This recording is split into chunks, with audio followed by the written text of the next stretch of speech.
we've been following this aftermath of the hurricane. I saw an amazing picture.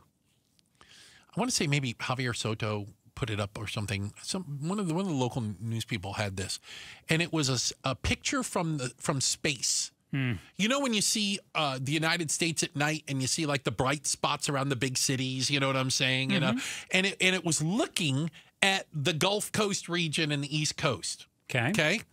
And it was the day after Hurricane Helene had come ashore. And you could see like the lights of Miami and you could, all these little things. And you saw this dark swath. Just a path of destruction. A path just going up kind of northeast from the Gulf Coast, you know, and that was where the hurricane went. And it was kind of eerie to think about because, you know, I don't think people fully understand how big an area we're talking. 6 different states have been impacted or affected from the hurricane. And we're talking hundreds of miles, like in every direction. Hundreds of people have died. I think, sadly, I think the death toll. You would never think could be hit by a hurricane. Right. They were not. It's like us getting hit by a hurricane going, we got hurricanes? Like, these are not places that normally would see that. So they also don't have a lot of, you know, systems in place to deal with it. Might be a nice way to put it. But I don't know what's worse, the rescue efforts, which are ongoing, or the lies that people are spreading to try to gain political points that are making it worse. There are logistical challenges that I literally can't imagine to get to some of these places.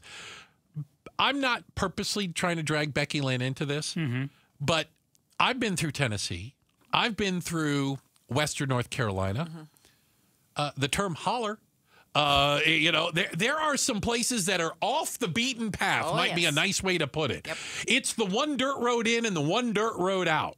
It's like that old joke, it's not a joke, about to get to my house, you turn off the paved road. Turn off the paved road. We're talking about places up in the Blue Ridge Mountains, Great Smoky Mountains in that area. Heavily wooded areas, mountainous terrain. Right. And the idea that you can just like show up when the roads have been washed out, when the trees have been knocked down, like it ain't that easy. No.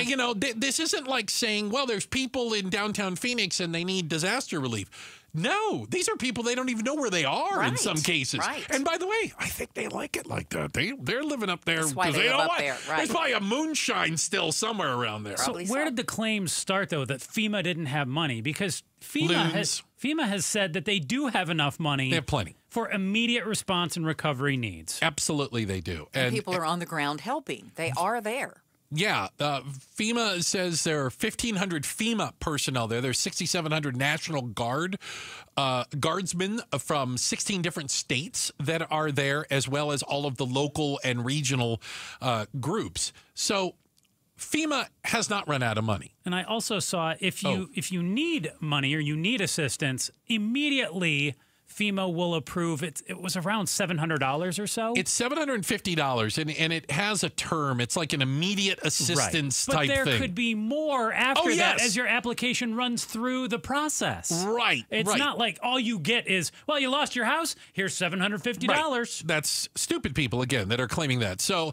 and by the way, Gatos doesn't call people names. I do. Okay. Gatos has a heart of gold. What color's my heart, Becky Lynn? Black. Dark black. It's like, how black? More black, okay? Midnight black. It is stupid, people, because the $750 is called Serious Needs Assistance. And FEMA has it at all kinds of different things, and it's immediate $750 to pay for essentials in that moment. Food, water, baby formula, you know, these types of things. Sure. That does not preclude like some clothes. You lost everything. Shoes. You know, it does not mean you can't apply for assistance that covers housing, your repair of your home, hotel, other needs. No. It is, they like walk down and put $750 in your hand, just like, this is just to get you through right now. So the idea that all you get is $750, complete bat poop crazy talk. Okay? That's not how it works. How about this one? The FEMA ran out of money because they gave it all to the illegals. I've heard that. Have you heard that? I've heard it. Stupid people as well. It's not I hate true. to break it to you. Those are morons. Yeah. So that's not true in the slightest. FEMA's not in that business. And by the way, the numbers are mentioning, let's say even if it were true and FEMA says it's not, would be about 2% of FEMA's entire budget. FEMA says it's running out of money because, stop me if you've heard this before, Congress didn't appropriate enough money for them to deal with the amount of disaster that this is. And there's going to be more hurricanes. And the word you heard was, we will run out of money if there's no more funding made available by, stop me if you heard it before, the House of Representatives. Controlled by which party?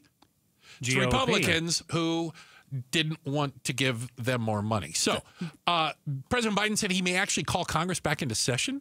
I heard that yesterday. To vote on more money, should it be made aware. But again, Congress controls the purse strings, guys. And just to be very clear, and I know this upsets some stupid people, Vice President Harris does not control where FEMA spends money. I don't know if you realize that's not one of the jobs of the vice president. I don't know what the job of the vice president is, but it's certainly not telling FEMA where to spend money. I'm not going to call any names here, but I will stick with facts. You can call names. Good. I saw this nugget too. Ready. When Trump was president, he did what he's claiming Biden did. He took money from FEMA's disaster fund to fund migrant programs at the southern border. That's 100% true. He's saying Biden did that. No. Biden and Harris actually did not do that. Right, it's called projection. But they're saying that, well, that's what happened. We did that. He's leaving out the fact that he did it. Yeah. But he's saying that's what Biden did. Yes. He says they stole FEMA money is what they're doing. Yeah, which is absolutely not even remotely true. He diverted money from FEMA when he was president to use towards the border and issues like that. So Trump he took did. it. Trump did. Yes. Yeah. Yes. Yeah. That's not what FEMA's doing today. So remember, anytime somebody who's a pathological liar tells you somebody else is doing it, you know what it means? They probably are doing that. That's something they did. It's called projection. Good to know. Yeah, I'm just saying, you can psychologists will tell you that's exactly how it works. So, yes, listen, could disaster relief be better? I don't know if we've ever had a disaster where anybody went, yep, went perfectly. Took care of that. No issues whatsoever. Crisis averted. Yeah, thank God we have FEMA. I mean, I don't think most people can fathom how big a job they're looking at and how big an area you're dealing with. Well, you said, what, 6 states? 6 states are affected by this. Yes, 6 different states. Now, North Carolina appears to be maybe the most affected by this, and it's the remote areas of North Carolina. We were talking about the other day, Asheville. I'm going to say this nicely. I don't think most people can find Asheville on a map, It ain't a big city by any stretch. It happens to be one of the biggest cities in Western North Carolina, which sounds silly to say, by the way. But these are remote areas, rural areas by design. Do you know what I mean? People that live there choose not to live in the big city. Sure, I follow. And that means when all hell breaks loose, you're a little bit farther away from help. And to your point, too, not prepared with infrastructure for a hurricane to roll through as well. They're not on the coast expecting a hurricane to roll through Asheville. No. I mean, not that like Tampa and those places are, perfect when a hurricane comes, but there are or even New Orleans. Building standards. There are ways you can mitigate, high surf and water. I don't think Asheville, North Carolina had a hurricane preparedness center. No. You know what I mean? Any more than we do. Here, the Phoenix Hurricane Preparedness Do we have that, Becky Lynn? Do we have a hurricane preparedness As center? far as I know, we do not. We need one. So once we again, might if things continue in this weird fashion that they are. Despite what somebody might have told you, FEMA's not running out of money. FEMA did not give money to illegals, which is why they can't take care of Americans. These are factually incorrect. You can believe them. You can believe the earth is flat. You can believe Bigfoot's real. I'm fine with all that. We deal in the facts here, so we don't have to deal in the crazy. All right? Okay. Thanks for watching Outspoken with Bruce and Gatos. Tap to watch more from KTAR News and click the button in the middle to subscribe.